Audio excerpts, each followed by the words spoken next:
আসছে পরবর্তী খবরে। সুদের টাকার দাবিতে এক মহিলাকে বিবস্ত্র করে মারধরের অভিযোগ।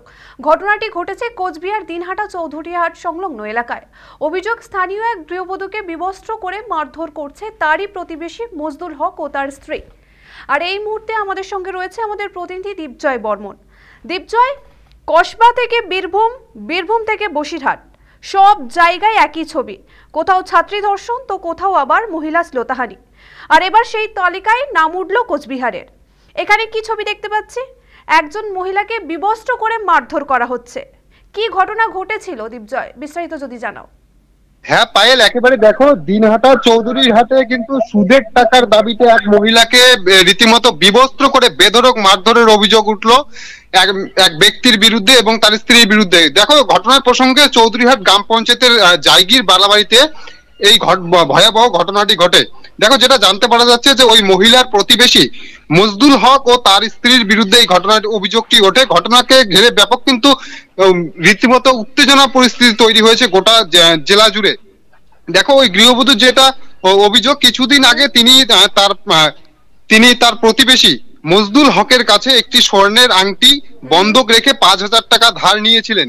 সেই সময় মজদুল হক জানিয়েছিল তার বাবদ তাকে কোনো সুদের টাকা দিতে হবে না।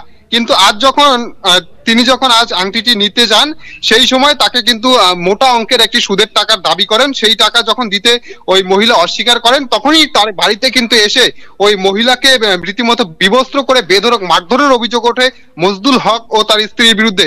এই ঘটনার পরিপ্রেক্ষিতেই কিন্তু ওই মহিলা কিন্তু থানায় একটি লিখিত অভিযোগ দায়ের করে। সেই লিখিত অভিযোগের ভিত্তিতেই কিন্তু পুলিশ কিন্তু সেই মজদুল হককে গ্রেপ্তার করেছে। দেখো, রীতিমতো আমরা যেটা জানতে পারা যাচ্ছে যে কসবার যে ভয়াবহ ঘটনা ঘটেছে, তারপরে এই কোচবিহারের এই ঘটনাকে ঘিরে কিন্তু রীতিমতো একটা কিন্তু কোচবিহারে বেশ একটা উত্তপ্ত পরিস্থিতি তৈরি হয়েছে। পায়েল, ধন্যবাদ দীপজয়। যেমনটা জানালো আমাদের প্রতিনিধি, স্থানীয় এক গৃহবধূকে বিবস্ত্র করে মারধর করেছে নাকি তারই প্রতিবেশী মজদুল হক ও তার স্ত্রী।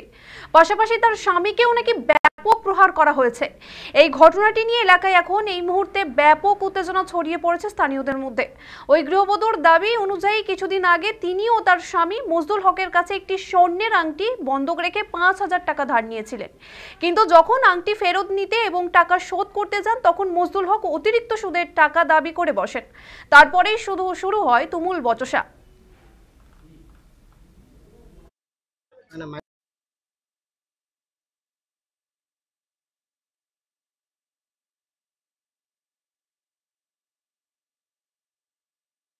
ওর কাছে আমি একটা আংটি ছিলাম, সোনার আংটি, ওইটা নিতে গেছি।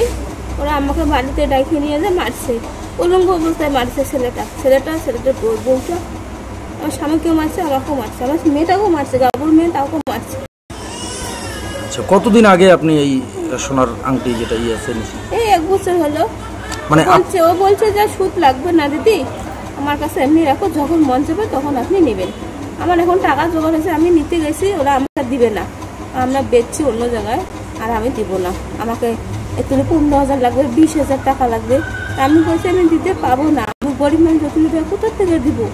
ওটা আমার মেয়ের আংটি নিতে বলছি। সকাল থেকে আমার সাথে সেই ঝগড়া, ওই বউটা আর ওই ছেলেটা।